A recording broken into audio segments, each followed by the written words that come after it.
नमस्कार, आप देख रहे हैं 4 PM और मैं हूं आपके साथ सिमरन। दोस्तों, महाराष्ट्र की सियासत में दादा कहे जाने वाले अजित पवार की मौत की मिस्ट्री सुलझने के बजाय उलझती नजर आ रही है।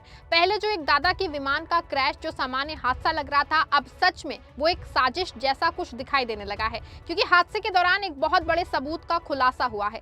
एक और जहां सबूत के सामने आते ही भयंकर हड़कंप मचा है, दूसरी ओर एनसीपी के अजित पवार दल ने अपने विधायकों के स्टेटमेंट पर रोक लगा दी है। ऐसे में न सिर्फ मामला गंभीर होता जा रहा है, बल्कि खबर है कि एनसीपी में अब विलय की संभावनाएं शून्य हो गई हैं। अजित पवार के प्लेन एक्सीडेंट में कौन सा सबूत सामने आया है जिससे हड़कंप मचा है, और क्यों एनसीपी अजित पवार गुट में विधायकों की बयानबाजी पर रोक लगा दी गई है, सब कुछ आपको अपनी इस रिपोर्ट में अच्छे से बताऊंगी।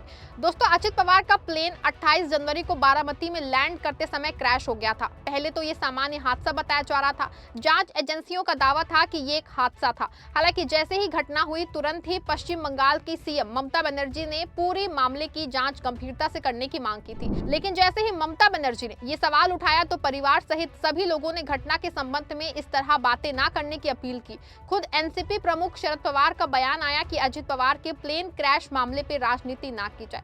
लेकिन कुछ दिन बाद ही रोहित पवार ने एक प्रेस कॉन्फ्रेंस करके दावा किया कि पूरा मामला संदिग्ध है। यहाँ तक कि ट्रेन में बम ब्लास्ट जैसी बातों का दावा भी किया गया, और साथ में पायलट क्यों बदला गया, इस पर भी सवाल उठाए गए। लेकिन हर बार अजित पवार गुट और बीजेपी ने दावा किया कि जांच सही दिशा में जा रही है और कोई ऐसा मामला नहीं है जिसमें साजिश की बू आए। आप सबके भरोसे से हमने हमेशा मजबूत और सच्ची पत्रकारिता की है। चैनल को आप सबने सब्सक्राइब तो कर ही रखा है, हमारे चैनल को ज्वाइन भी कीजिए। हमारे चैनल के मेन पेज पे जाइए, जहां सब्सक्राइब लिखा होता है, ठीक उसी के बगल में आपको ज्वाइन का विकल्प दिखेगा। ज्वाइन बटन पे क्लिक करके पेमेंट प्रोसेस पूरा होते ही आप हमारे सफर का मजबूत हिस्सा बन जाएंगे। लेकिन दोस्तों, गंभीर सवाल शुरू हो गया है कि क्योंकि घटना में मिले ब्लैक बॉक्स को लेकर सनसनीखेज खुलासा हुआ है। आपको बता दूं, किसी भी प्लेन क्रैश में ब्लैक बॉक्स वो एक लौता गवाह होता है जो बताता है कि आखिरी पलों में क्या हुआ था। लेकिन महाराष्ट्र प्रशासन और जांच टीम ने जो थ्योरी दी है, उसने सबको हिला के रख दिया है। उनका कहना है कि हादसे में ब्लैक बॉक्स जल गया। आपको बता दें कि हादसे के बाद ही दावा किया गया था कि ब्लैक बॉक्स मिल गया है और अब सारी सच्चाई सामने आ जाएगी। लेकिन अब खबर सामने आई है जो बातें ब्लैक बॉक्स पूरी तरह से जला हुआ मिल रहा। इसमें रिकॉर्ड हुए 3 बातों को रिकवर करने के लिए पहले दिल्ली भेजा गया था, लेकिन इसमें रिकॉर्ड बातें शायद जल गई, जिसे रिकवर नहीं किया जा पा रहा है। मीडिया रिपोर्ट्स के अनुसार अधिकारियों का कहना है कि सरकार 1-2 दिन में आगे की कार्रवाई करके फैसला ले सकती है। जरूरत पड़ने पे क्षतिग्रस्त ब्लैक बॉक्स को खास डेटा रिकवरी के लिए विदेश भी भेजा जा सकता है, ताकि हादसे की सही वजह का पता लगाया जा सके। लेकिन आप सोचिए, ब्लैक बॉक्स को इस तरह डिजाइन किया जाता है कि वो समुद्र की गहराइयों और भीषण से भीषण आग को भी झेल सकते।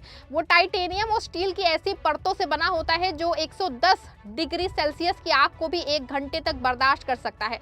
तो क्या अजित पवार के विमान में लगी आग सूरज से भी ज्यादा गर्म थी, या फिर सच है कि ब्लैक बॉक्स में कैद सच को मिटाने के लिए उसे जानबूझ के गायब किया गया या नष्ट किया गया? आपको बता दें, जैसे ही पूरा मामला सामने आया है, हंगामा मच गया है। शिवसेना यूबीटी के प्रवक्ता संजय राउत ने इस मामले को लेकर सवाल उठाया कि आखिर कैसे ब्लैक बॉक्स जल गया। उन्होंने पूरे मामले में भयंकर साजिश का सवाल उठाया है। बात ऐसी है कि रोहित पवार उस फैमिली के महत्वपूर्ण सदस्य है। वो विधानसभा के मेंबर है,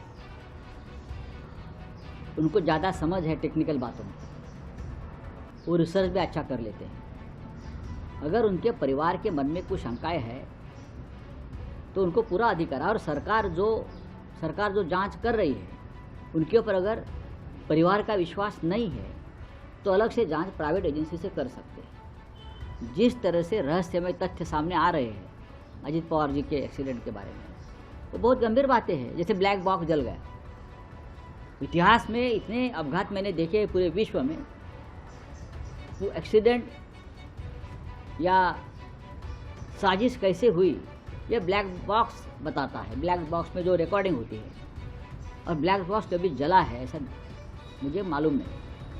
20-20 साल के बाद भी ब्लैक बॉक्स मिले हैं एक्सीडेंट के, 20 साल 50 साल के बाद भी ब्लैक बॉक्स मिले हैं। लेकिन अजित पवार के फ्लाइट का ब्लैक बॉक्स डिस्ट्रॉय हो गया है, जल गया है, तो कैसा हो सकता है? ये मुद्दा अगर रोहित पवार जी ने सामने लाया है तो ये गंभीर मुद्दा है, और पवार फैमिली उसकी समांतर जांच करना चाहते हैं तो करनी चाहिए। आपको लगता है सरकार आनाकानी कर रही है जांच के आदेश?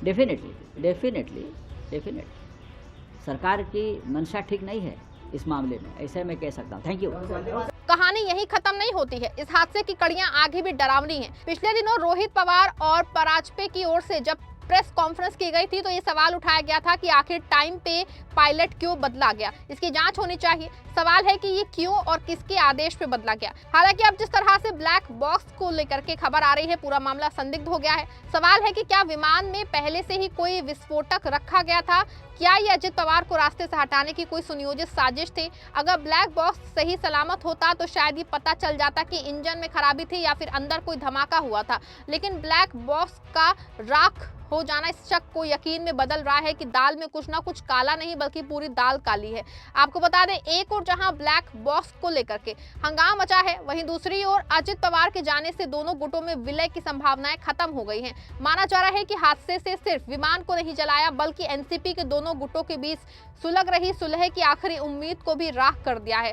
पिछले कई महीनों से कयास लगाए जा रहे थे कि शायद चुनाव के बाद चाचा शरद पवार और भतीजे अजित पवार फिर से एक हो जाएंगे, लेकिन इस हादसे के बाद अजित पवार गुट ने साफ कर दिया है कि अब वापसी का कोई रास्ता नहीं बचा है। हालांकि अजित पवार गुट ने सुनेत्रा पवार डिप्टी सीएम बनाने के बाद अब उनको राष्ट्रीय अध्यक्ष बनाने जा रही है। खबर पक्की है कि अजित पवार गुट ने सुनेत्रा पवार को राष्ट्रीय अध्यक्ष बनाने का पूरा मन बना लिया है। सुनेत्रा पवार सिर्फ अजित दादा की पत्नी नहीं है बल्कि वो पर्दे के पीछे से हमेशा संगठन को संभालती रही हैं। उन्हें अध्यक्ष बना के अजित पवार ये संदेश देना चाहते हैं कि पार्टी उनके परिवार के ही नियंत्रण में रहेगी। महाराष्ट्र की राजनीति में अब एक और पवार का उदय हो रहा है जो सीधे तौर पे सुप्रिया सुले को टक्कर देंगी। हालांकि लगातार अजित पवार की मौत और पार्टी के विलय को लेकर आए दिन आ रहे बयानों से बचने के लिए इसी बीच अजित पवार गुट की ओर से एक सख्त फतवा जारी किया गया है। सभी विधायकों और नेताओं को सख्त हिदायत दी गई है कि वो विमान हादसे या पार्टी के आंतरिक मामलों पे कोई भी बयान नहीं देंगे। मीडिया के सामने नो कमेंट्स का बोर्ड लगा दिया गया है। सवाल है कि आखिर अजित पवार गुट को किस बात का डर है? अगर सब कुछ साफ है तो विधायकों को बोलने से क्यों रोका जा रहा है? अजित पवार महाराष्ट्र के कद्दावर नेता हैं, डिप्टी सीएम रहे हैं। उनके साथ हुए हादसे की जांच में इतनी ढिलाई क्यों? ब्लैक बॉक्स का जलना, पायलट का रहस्यमय ढंग से बदलना और फिर पार्टी का चुप्पी साध लेना, ये सब किसी बड़ी थ्योरी की ओर इशारा कर रहा है। क्या महाराष्ट्र की पुलिस और केंद्रीय एजेंसियां इस मामले की गहराई तक जाएंगी या फिर इसे भी हादसा बता के फाइल बंद कर दी जाएगी? अजित पवार का ये हादसा महाराष्ट्र की राजनीति का टर्निंग पॉइंट साबित होने वाला है। एक तरफ सुनेत्रा पवार का उदय, दूसरी तरफ एनसीपी में कभी न खत्म होने वाली दरार और इन सबके बीच ब्लैक बॉक्स में कैद हो अनसुले सच। क्या सुनेत्रा पवार अपनी पार्टी को शरद पवार के कद के सामने टिका पाएंगी? क्या अजित पवार फिर से उसी तेवर के साथ राजनीति में लौटेंगे? और सबसे बड़ी बात, क्या कभी पता चलेगा कि उस दिन आसमान में असल में हुआ क्या था? आपको क्या लगता है, क्या ब्लैक बॉक्स वाकई जल सकता है या मामला कुछ और है? अपनी राय कमेंट में जरूर दीजिए। वीडियो को लाइक और शेयर करिए।